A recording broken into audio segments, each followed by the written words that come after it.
Please release me, let me go.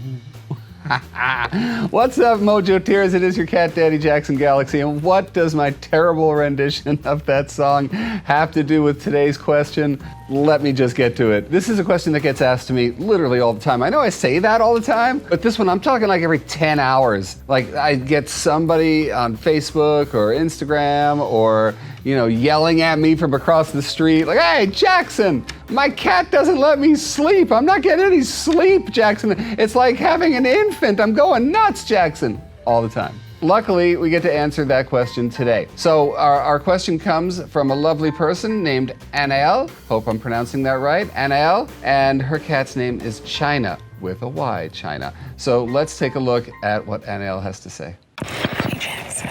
So it is currently 6:47 in the morning. My cat's trying to wake me up.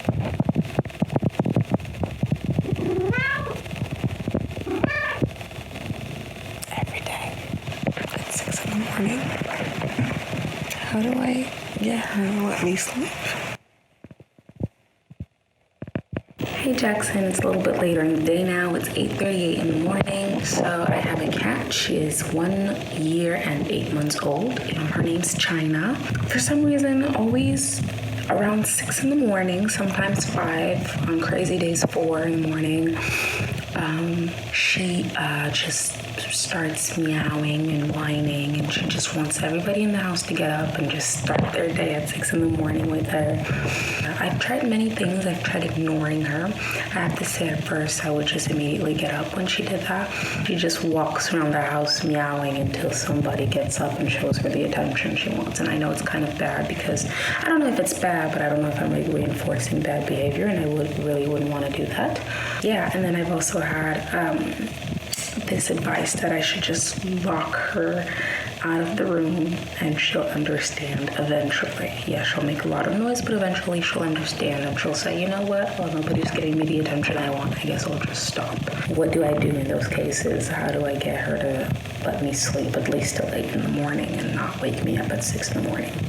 Thank you very much. Bye. And okay, see, now Anael's not just joking around with us. She's like, no, I'm gonna show you what this looks like when I get woken up. My favorite part, can I just say, is this right here.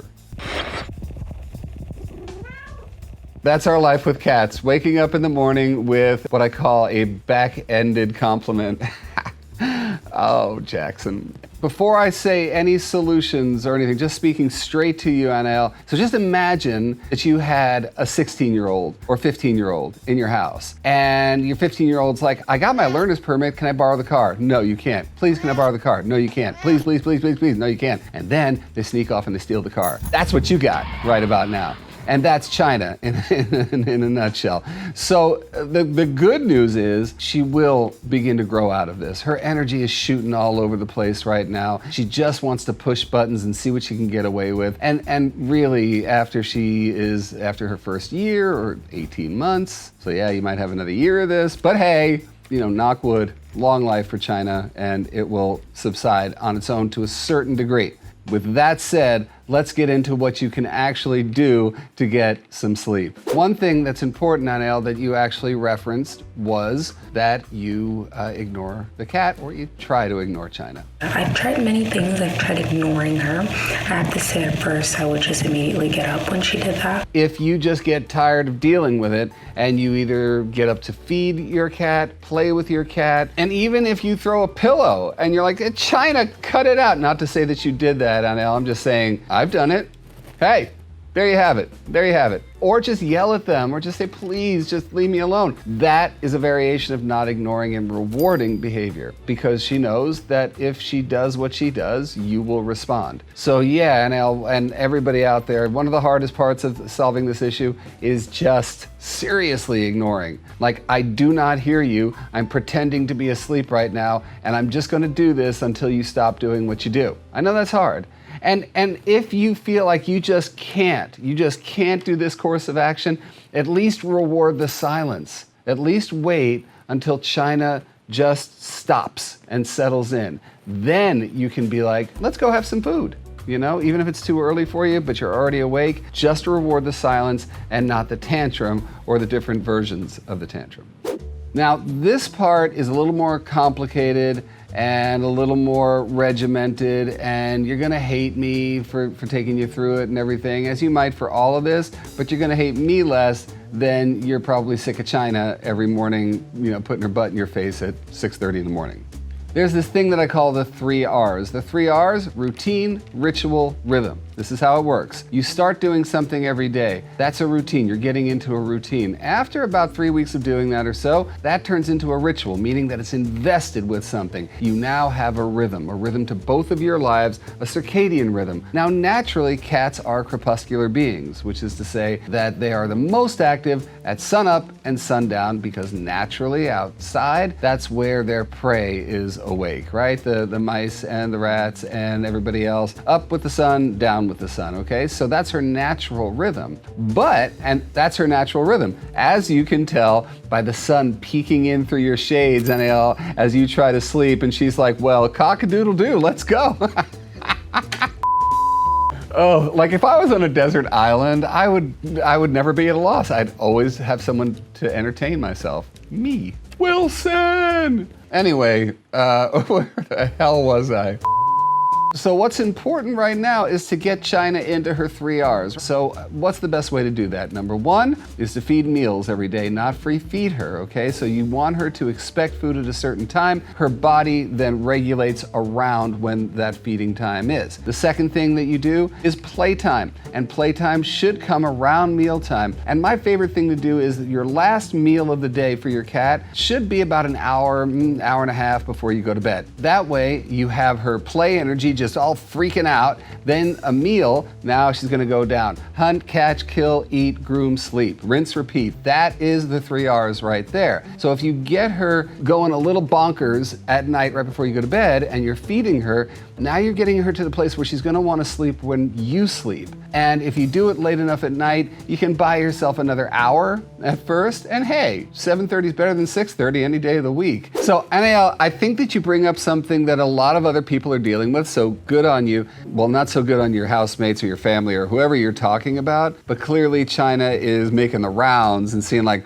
okay, who's gonna give me what I need here? Who's gonna give me what I need here? Oh, Dad just gave me what I need here. Now I'm eating and I'm up, right? So having family or roommate or whatever buy-in is really important, because you could ignore Chyna as much as you want to. You can get her into her rhythm as much as you want to, but until everybody has the exact same reaction to what she's doing, it's never going to stop. So that's the way you sell it to everybody. Like, if you want this to stop, this is the only way to do it. If they buy in, you're gonna see a difference really quickly.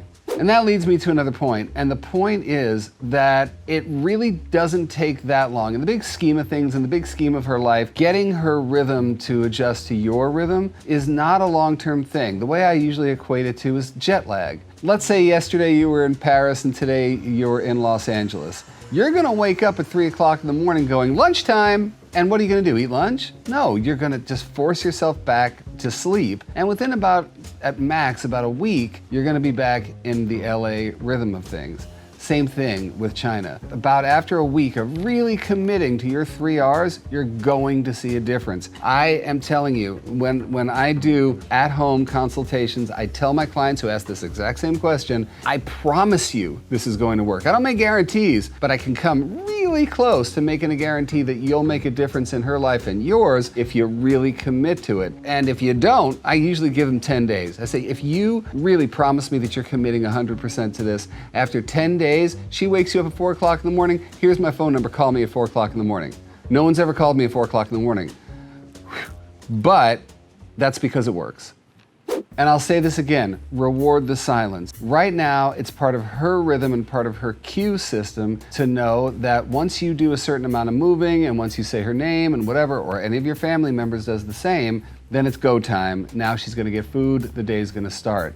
So it's important that you establish your daily rituals. I get up, I brush my teeth, I go downstairs, I make coffee, and then, Chyna, you get your breakfast. And she's probably gonna stand by your feet meowing the entire time. Commit to your rituals so that she falls in line with those. The thing that I'm trying to get you guys to do, and this is really just important in your whole life, is to try to line up your cat's body rhythm with yours, with your family's, so that energetic spikes happen to the best of your ability at the same time, and then energetic dips happen at the same time as well. Now, cats don't live their lives naturally the way we do. They don't have the same rhythm as we do.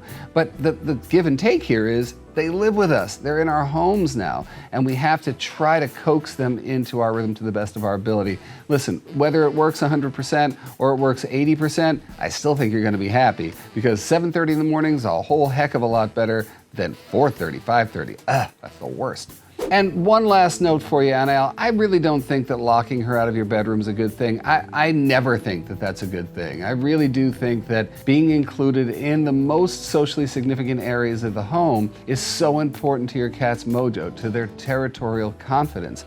In terms of where we spend the most time and where our scent is the strongest in the house, so they complement our scent and they feel more secure. Our couch, basically, and our bed. So our bedroom is just full of our scent, and they want to be in there. So please don't listen to all the knuckleheads who are telling you just to shut her out of your life. It's going to, you step on one side of the toothpaste, it comes out the other. You know what I'm... That sort of makes sense. When you think about it, that sort of makes sense. Look, one way or another, you're either gonna make her less secure and she's gonna act out for that reason, or you're gonna make her more secure. And don't forget, you live with a bunch of people, so you want everybody to shut their bedroom doors? Everybody? That's just going to make Chyna really insecure at her age and more crazily energetic when the time comes that everybody's around. So, pick your cat poison. Nope. So, Anael, thank you so much for sending me not just that question, but that wonderful footage, because that footage itself is how I'm able to help you, and that goes for you guys as well. Keep sending in those questions. Don't forget to do exactly what Anael did, which is you speak the problem to me, then you show me what you're dealing with, because honestly, not only does that help me a lot, but it's awfully entertaining. Let's see that one shot again. Can't get enough of that.